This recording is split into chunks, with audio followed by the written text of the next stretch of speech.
এই যে আমি আবার সেই গাছের হরলিক্স খাওয়াতে এসেছি। এই যে সেই জল নিয়ে এসেছি, যে জলের কথা বলি আমি গাছকে খাওয়াই। আর এই দেখুন মাটিগুলো একবার ভালো করে দেখাই, পুরো ড্রাই। এখানে কিন্তু একটু রস টস কিচ্ছু নেই। এদের এমনি এরা মরুভূমিরই গাছ, ক্যাকটাস। এই একটা ক্যাকটাস আছে দেখুন, এই ক্যাকটাসেরও খুব সুন্দর ফুল হয়। এই একটা ক্যাকটাস দেখুন আমি বনসাই করে করে রেখেছি, এই যে দেখতে পাচ্ছেন। এই দেখুন মাটি পুরো শুকনো, এতে একটু শিংকুচি ব্যবহার করেছি যদিও আমি এই মাটিতে। আর বালির ভাগই বেশি আছে, বালিচালা যে মাটিটা, এই যে আমি বলি না বাড়িতে যে বালিচালা মাটি, দেখুন বালিচালা সব মাটি।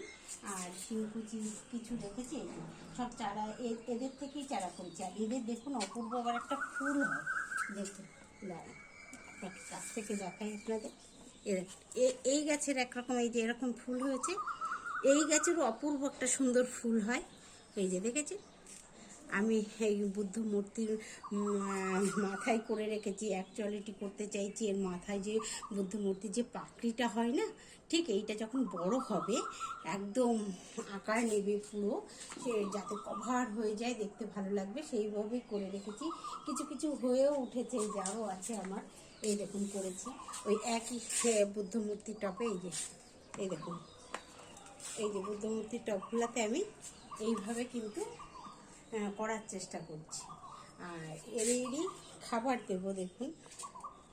এই যে এই যে জল দেখছেন, এই যে এই জল বহুদিন পর এদের একটু খাবার, এটাই ওদের খাবার হয়ে যাবে।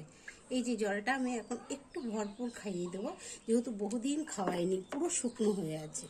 এই যে দেখুন আমি আস্তে আস্তে দিচ্ছি, পুরো জলটা লিকেজও হয়ে যাবে না, আবার এর মধ্যে দিয়ে পুরো খাবারটা দেখুন পেয়ে যাবে।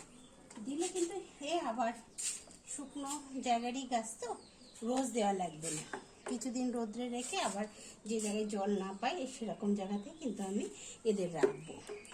এই যে দেখছেন পুরো জলটা কিন্তু সেই হরলিক্স গোলাপ বা লিকার চায়ের মতন কালার হয়ে আছে, দেখতে পাচ্ছেন। এটাই ওদের খাবার আমি করি আর কি।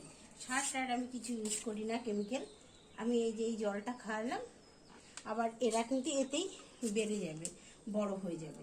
আমার যে কিচেন কম্পোস্টের যে জলটা এর আগে আমি ভিডিওতে দেখিয়েছি, কিচেন কম্পোস্টের থেকে যে জলটা পাই সেটা মিশিয়ে দেখুন আমি খাবারটা করেছি, এবং এদের প্রত্যেককে দেখুন ভরপুর করে খাইয়ে দিচ্ছি, ছোট বড় সব গাছে। ওর থেকেই চারা হয়েছে, ওর থেকেই যে চারা হয়েছে সেই চারাগুলি কিন্তু এদের থেকেই আমি একটা গাছ নিয়ে এসে কিন্তু এত করে ফেলেছি। একটা করে গাছ আমি কালেকশন করি, যেখানে যাই সেখান থেকে হোক, কোনো বাড়িতে অতীতে গেলাম বেড়াতে, সেখান থেকে তার বাড়ি থেকে নিয়ে এলাম, নিয়ে এসেই কিন্তু আমি এই এত গাছের সৃষ্টি করেছি। এগুলি ক্যাকটাস, কিন্তু দেখতে বেশ ভালো লাগে যখন ক্যাকটাসের ফুল হয়। এই দেখুন আমি পুরো জল খাইয়ে দিচ্ছি, দেখতে পাচ্ছেন। এই পুরো জলটা খাইয়ে দিলাম দেখুন, আবার বেশ কিছুদিন পর দেবো, ক্যাকটাসে রোজ জল দিতেই লাগে না।